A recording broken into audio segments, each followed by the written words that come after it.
Welcome back, everybody. And let me tell you, it may be the beginning of a week in mid-August, but Mondays are messier than ever now, thanks to the Sussex's weekend antics.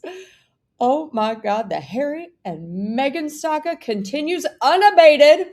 Every day, a new leak, a new drama, a new storyline, some true, most not. But what is becoming clear is you can't trust anything the Sussex team says, and they will do anything and everything to bully their way into getting what they want, including taxpayer-funded security. Meanwhile, child stars are coming out of the woodwork to tell their own harrowing stories after Hayden Panettiere's death, including Anna Paquin, Melissa Gilbert, and Britney Spears' ex, Sam Asghari, who slams her father and the entire child star industry. And here's a shocker. Another child star, Miley Cyrus, was allegedly bullied on the set of Hannah Montana. I mean, really? I'm just jaw on the ground on that one. Meanwhile, Keith Urban is learning what hair band Cinderella sang about all those years ago. Yes, I will get into the lyrics. And someone called PETA, Tommy Lee, insisted on giving a private bongo concert to a caged chimp. And in some countries, I believe this would be enough to charge a man with torture to animals. We shall see. All right, first up, we've got Harry privately pleads with the Home Secretary in England for answers over police protection ahead of his shock return to Britain, as Charles is seen taking a spin in a car following Balmoral summit. I mean, here's the deal, you guys. The ruinous cost of U.S. security underlies Harry and Meghan's return, and the answers, the questions of why the Duke it answers the question of why the Duke and Duchess of Sussex are moving back to the UK now to save $3 million a year in security. It's an issue Harry is scheming to solve with this move, and he may just be two dubs. The reason Harry told the BBC he would not be bringing his family back revolved around security. This is the reason he said it for years, and the reason he somehow floated, although he did bring his family back and they were fine this summer. Harry said he did not feel safe in Britain and fought a long and unsuccessful battle with the Home Office for the sort of official protection he would have had as a working royal. It's crazy, since the number of people in England and Wales who died from gunshots in 2025 was 32. The 2024 figure for the U.S. was 44,447. So safe, not safe, you tell me. But Harry still wants that protection, and of course, to save that $3 million a year he spends on it, and apparently believes that he could qualify for publicly funded protection in the UK, which would open the door to publicly funded protection in the U.S. if he ever wants to go back. He doesn't. If he moves permanently to the UK. So, his recent contact with the Home Office suggests he is trying again for public protection, despite losing the battle in court. Andy Burnham, the new PM, calls this a private matter, but it's BS, because it is only private if no public money is involved. But most politicians were and are wary of the public fury if Harry gets his protection, seeing as only 2% of the country thinks he should have it. Look at this. This is amazing. According to Tom Sykes, if Harry were to get official protection, and non-working royals generally do not, by the way, the bill could easily top £5 million a year for British taxpayers, with more up front. For example, to create a safe room in his new house would probably cost lots. Even the most basic level of protection is going to cost serious money, with round-the-clock cover with one officer on duty at all times means 3 8-hour shifts a day, 7 days a week, 21 shifts a week, which requires a team of at least 5 officers once you allow for weekends, leave, and sickness, at £80,000 a year each. That's £400,000 in salaries alone. Add in employer costs, vehicles, and overtime, and you're looking closer to £700,000, which is $950,000 a year for one guy on the door. No wonder he wants this. So Tom Sykes also noted that despite public outrage, the campaign to secure Prince Harry's state-funded security is well underway this Monday, backed by senior Liberal and Lib Dem government figures. Remember, James Holt now works for Lib Dems. Emily Thornberry, the Labour MP who chairs the Foreign Affairs Select Committee, told The Telegraph this, and please don't gag like I did. We have to remember the Duke of Sussex has made a contribution to this country through his public service and heroism. He is the son of the king. He has made a big contribution to our country through public service that puts him and his family at risk. But, okay, Emily, is Harry really a hero? I mean, he wasn't exactly on the front lines or in direct line of fire during his time in Afghanistan. And why should the son of the king get protection over someone who, I don't know, like me, is the child of a teacher? Now, I didn't risk my life, but plenty of other soldiers actually risked their lives protecting the country, and they were not sons of the king. So what about them? Not to mention, invoking military service also raises the awkward question of Andrew Mountbatten Windsor, the former Prince Andrew, who served in the Falklands War with distinction and also had an actually dangerous job flying helicopters as a decoy to draw heat-seeking missiles away from ships. So yeah, I mean, Andrew's a creep, but Harry's argument comes awfully close to suggesting Andrew should also have IPP status and taxpayer-funded people. What the hell is going on? Meanwhile, it's insane. This is really all about his entitlement and bullying and maneuvering to just get what he wants. It's just disgusting. All right. Meanwhile, Invictus is now officially the only thing Harry has left. He stepped down from Africa Parks this weekend, finally, months after rape allegations against Africa Parks rangers had been confirmed, right? So now he's just having his spokespeople say this. The Duke is proud of his 10 years with African Parks and fully supports the ongoing strengthening of its board. His commitment to conservation in Africa continues, and he remains in support of African Parks mission. His ongoing support. He hasn't been in Africa in 4 years. Meghan hasn't stepped foot in forever. I mean, does he even remember where Africa is on a map? Granted, he probably didn't pass geography, so we'll move on. But the point is, he still hasn't raised the money he needs for Invictus. No matter as the drama that surrounds Harry and his wife is overwhelming, and even the austere New York Times is getting in on the soap opera this week. I love it. They did a whole piece this weekend saying Harry and Meghan see their California dreams and riches fade away. Like so many others before them, Prince Harry and Meghan arrived in Hollywood with big plans. They are leaving with their star power fading. Geez, New York Times. You effing think? I mean, here's the deal. I actually want Harry to write a sequel to Spare, and I even mocked up a book cover for him on how his American experiment failed, called The Prodigal Son Returns. I mean, but really, get it last? Can their England move really last? I mean, already people are being like, well, maybe they won't stay. Maybe this is all from their camp. Maybe they'll go to Canada. Maybe they'll go to Australia. Canadians and Australians are also like, oh, hell no. The problem is they literally have worn out their welcome anywhere they go. But the bigger issue is, Meghan. We now know she does not have a job. They said she would.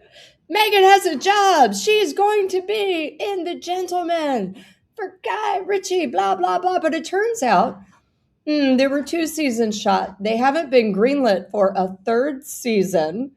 and the ink wasn't even available for her to sign. And we all know, most of us who have been covering this industry, you do not announce anything until that ink is dry, not even while it's wet, because it could get smooshed. But no, they did it. And now they have to contend with the embarrassing headline of, no, it's not happening. Drop from consideration. Oops, sorry. I mean, what's she gonna do? Because you and I, we all know that she don't sit around working 8 to 12 hours a day on As Ever, or on much of anything, really. And now she won't even be acting. I mean, it's who the hell lets their team prematurely slip that she'd be working on something and that it's denied? Oh my God. Now the word around the Sussexes, this is hilarious because I'm hearing this all over, is that Meghan really, really wants to be in a West End production. But I mean, come on, how's it going to work? We all know live theater, which she has not done in a very long time, possibly since, I don't know, high school, college, is a hell of a lot of work, right? It's something Meghan doesn't seem to enjoy. It also doesn't pay well, something she really doesn't enjoy. So, what's going to happen when the vistas of boredom set in, as Germaine Greer once said? And and also what happens when the depression of an English rainy, damp winter cloud her mind? I mean, mark my words, Harry does not want to leave Blighty once he's arrived.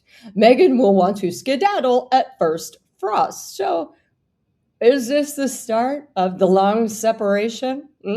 You also don't take your kids out of school once they're midterm. Maybe mid-year, but not even. That's not cool either. And also, Harry really, really wants Archie to go to Eton with Louis. Okay? And the whole family needs to be seen as royal again. So this is hilarious to me. A prominent UK divorce attorney's take on Harry and Meghan's return, as told to me, is, and I quote, "A deal has been done between," and by the way, it's their take. They don't work with Harry and Meghan. So take it for what it is, all right? This is just a prominent divorce attorney who has worked with prominent couples who have been in a similar situation. Now, this attorney said, a deal likely has been done between King Charles and Meghan Markle. The comeback to the UK is for 1 year so the kids can get used to being schooled in Britain. The marriage is over because Meghan Markle tried but can't live there. Because, you know, the UK is so mean, racist, etc., blah, blah, blah. So with a heavy heart, blah, blah, blah, it's going to, they've decided they will divorce. She'll be able to pop over when she wants by agreement with Harry and the lawyers to visit. She will get a ton of money, play her best role as a sad victim of a transatlantic marriage that failed. And in her view, since she's been involved in similar situations, right? Her parents' tragic marriage that's failed. She had to live with one, not the other. And the one she lived with was her dad, the one she doesn't talk to anymore. Meanwhile, the lawyer goes on. The kids are like a handbag, and Meghan can afford to go back and forth to California, she thinks, and everyone will feel sorry for her. Well, because she will be bravely letting the British royal family incorporate the kids into the wider family. It's insane. I mean, okay. We have so many storylines to follow for the days of our now Cotswolds lives. I literally can't believe it. I mean, do I think they're divorcing? No, not yet. Is this the start of a long separation? Probably. But Meghan knows where her bread is buttered, and it's only by Harry's side. They were run out of LA. Don't nobody like him there. Don't nobody want to see him back. All right. But, you know, Meghan will probably convince herself she could go back. Either way, she wants the sunshine. She hates the rain. She hates the British people. She don't have a sense of humor. And the Brits can't stand Montecito mumbo jumbo crap. So I think we all know how that's going to end. Not well. Okay, now on to Hollywood. Anna Paquin has made a chilling claim about child stars after Hayden Panettiere, Michelle Trachtenberg, and Chase Davies' deaths. Anna Paquin is speaking out on the dark side of child stardom, which we have talked about, 6 days after Hayden Panettiere died. So you guys will know Paquin, who became an Oscar winner at age 11 in 1994 for her role in The Piano, took to Instagram to honor Hayden as well as Michelle Trachtenberg and Davy Chase. Sorry, I called her Chase Davy earlier. We shall move on. So Anna wrote, "It's not a coincidence that so many former, specifically pre-sexualized female child stars have profoundly sad lives and untimely ends. We were not protected by the systems that look great on paper as we are supposed to be." She added that she and Hayden and Michelle and Davy belong to a strange small club and urged former child stars to reach out to her if they need help, saying, "You are worthy of support no matter how our industry made us feel. I believe you and I will stand by your side. You aren't alone. Let's have each other's backs. It might make public disclosure less terrifying." Long, slow clap to you, Anna. Now, meanwhile, Britney Spears' ex-husband told me his thoughts on the child star industry and had to be bleeped when asked about Britney's dad, Jamie, when I interviewed him for my News Nation show, which debuts tomorrow at 12:30 p.m. on News Nation's YouTube. Now, this is what he had to say. Years passing this week, and the memoirs she'd published just months before shed new light on the intense pressures of growing up in the Hollywood spotlight. Having witnessed up close what Britney went through under public scrutiny, as well as the pressures of being a child star, what do you think the entertainment industry needs to change to better protect the mental health and privacy of stars who are perhaps struggling behind the scenes? I think when it comes to an environment, let's say the entertainment industry, or let's say if the water has shark in it, you must not jump in, right? You must be cautious. You can't. The snake is going to bite. So that's just the industry that we live in. With that being said, if I have a child, I do not want to live my dreams through my child, which means I don't want to take my child to an audition at the age of 2 or 3 or before the consent that this is what they want to do. So that's one thing. Growing up in sports, growing up in entertainment, what I see is when people try to live their life through their kids, pushing them to do something, that always, it kills the opportunity for you. It kills, the excitement for you as well. So not only you ruin maybe their future, but you also ruin their dreams, even if that's their dream. So I think it's important to make sure that you have full support at home and you're protected and you know the snake. Protecting their children. And you have people like Britney who's still making headlines from her social media videos to the recent DUI case. And a lot of fans have expressed concern. And you know her better than anyone. What do you think is behind this year of upheaval for her? And is it something that stems from her childhood? I've many times I said this out loud throughout the relationship. I called her father. What was that French word I called him? It was a French word I called him on TMZ. I think it was that he was a dickhead or Yep. It's pretty shocking what he told me. So don't forget to tune in to the full interview tomorrow at 12:30 on News Nation's YouTube. It is jaw-dropping. Not gonna lie, it was a lot. Meanwhile, another ex-child star, Melissa Gilbert, is getting in on this whole thing. She wrote about this on her Substack this weekend, despite her own husband facing molestation charges. And, well, she kind of said something similar to Anna, but not. She was saying people need, reach out, this stuff. We'll get into it. So she wrote, "Enough is enough for Hayden, Mishy, and Davy." Mishy is Michelle. "How is it possible that no one in the mainstream media has picked up on this? Side note, we have, Melissa. Maybe you just don't watch media." She went on to say, "We all know the stories of how the entertainment industry uses, abuses, exploits, and then throws away its youngest. But for some reason, this trend is getting worse. My thinking is that it is tied to the invention of the mobile phone." Okay, I got to cut out here. Side note again. WTF, Melissa? Okay. She writes, "Once a VIP area, lounge, or anything meant privacy. We could travel to restaurants, events, clubs, etc., and go through the paparazzi into a safe zone. The invention of the mobile phone with camera obliterated that. Now everyone is a paparazzo. There's no privacy.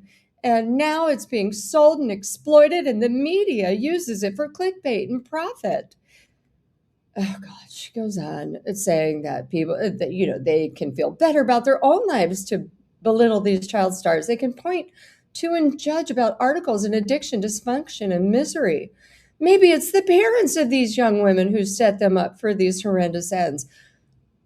Side note, you think, Melissa?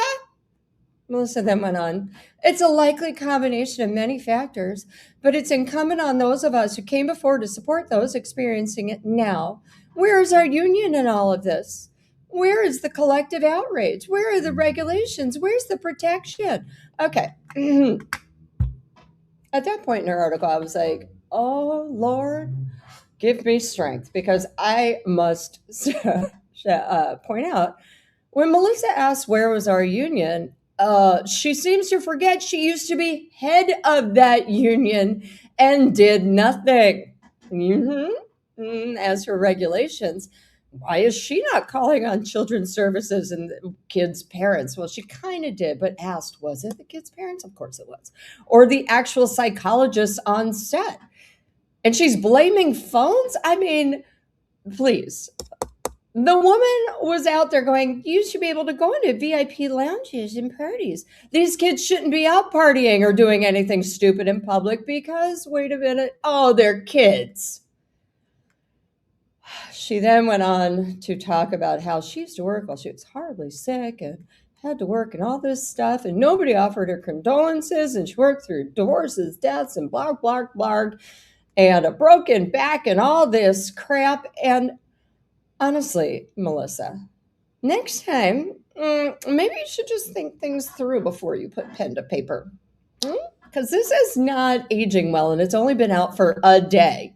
Again, you used to be head of SAG-AFTRA, the union overseeing all this. And as Anna Paquin pointed out, it looks good on paper, but in practice, it's not working. And so you might have put stuff down on paper, but it ain't working. And also, it ain't because of the phones. The kids should not be going out. All right, here we go. All right, so on to another child star who thankfully is alive and well, but apparently an ex-Disney star is now claiming Miley Cyrus used to bully her and say she needed a nose job. So Jordan Pruitt, who toured with the Jonas Brothers, Demi Lovato, and the Cheetah Girls in the late 2000s, made the claim in a newly surfaced Instagram comment. Responding to an old social media video in which Miley is allegedly making fun of Demi Lovato and Selena Gomez, Pruitt commented, quote, "This is how Miley treated everyone back in the day, including me, LOL.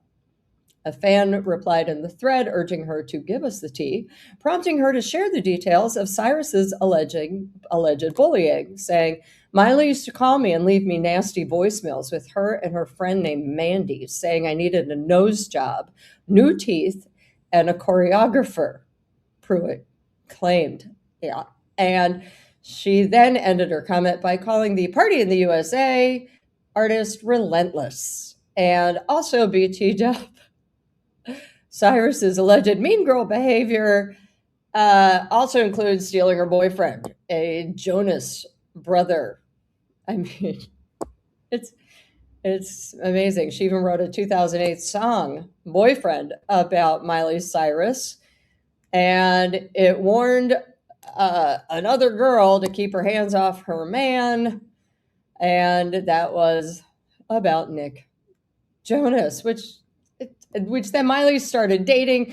It is all messy, but let's just be clear. Back to the child star system. Why is anyone shocked that a child star who is making millions has a show written for and about her and all around her activities? Everything is centered around this child. And the child is also in charge of who gets hired and fired at a very young age. Is anyone shocked that this child would be a bully? Yeah. No, it's a shitty system and it's got to stop. All right. So, another celebrity who's getting all choked up about their ex is our favorite lesbian aunt, Keith Urban. So, this poor dude. And I don't mean that like really poor, but. So Keith performed a new song this weekend about an ex who's found somebody else before tearing up in front of fans at a concert about Nicole Kidman's rumored new romance. Urban sang his new track, We Go Back, and explained that the chorus is about regretting letting someone go when he was young and dumb, and insisting that even though she is somebody new, their shared history is the one thing the new guy can never have. I mean, it all just reminds me of Cinderella, the old hair band. Now, again, I was raised in Ohio and Kentucky, and we loved our hair bands. And there was an amazing Cinderella song called Don't Know What You Got Till It's Gone, ending with, don't know what it is I did so wrong long ago.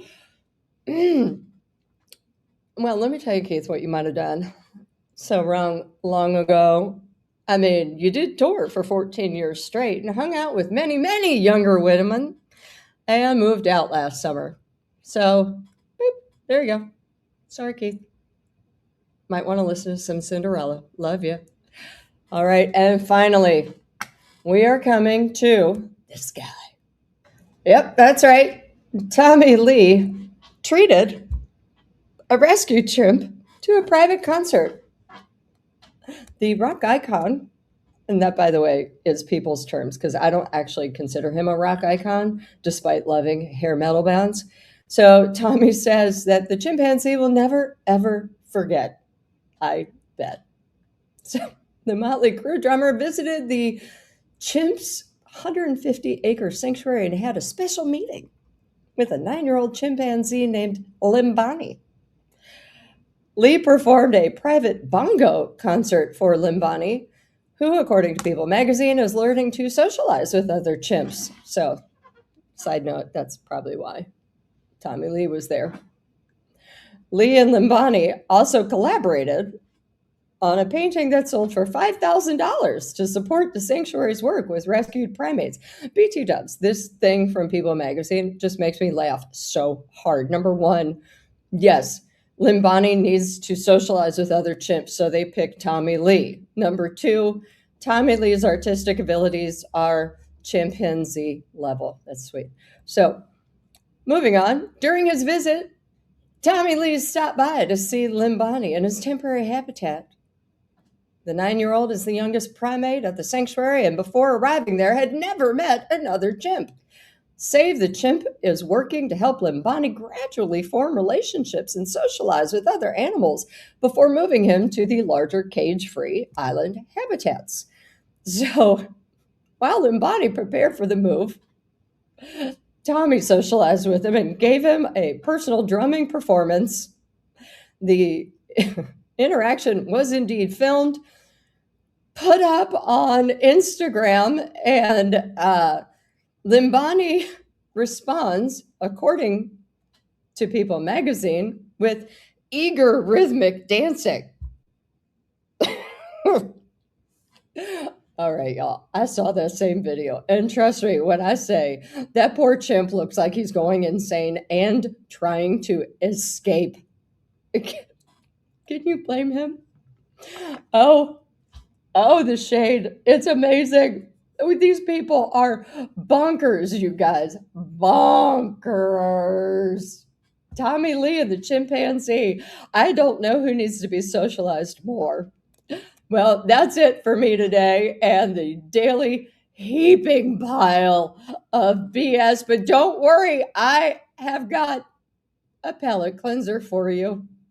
Doug and I, there was a beautiful weekend, all right, here in New York City. So we went out and socialized. Doug, a little more. Here we go.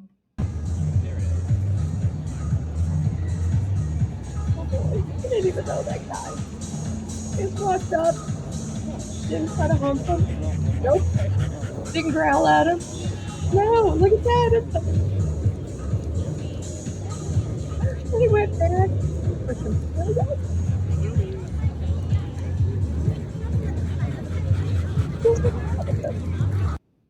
It's my little boy's all grown up. Oh, I'm tearing. All right, you guys, thanks again. I so appreciate you. Now, don't forget, like, subscribe, and because I'm posting this video instead of a live or a premiere, I think you can hype. So please do. All right, thanks again, you guys. I appreciate you. I'm hanging out with Mark Dolan tomorrow, so I'm going to try to drag him on to the Daily BS for tomorrow, which it's Tuesday, so I will see you at 6 o'clock tomorrow. All right. Thanks again. Love and appreciate you guys.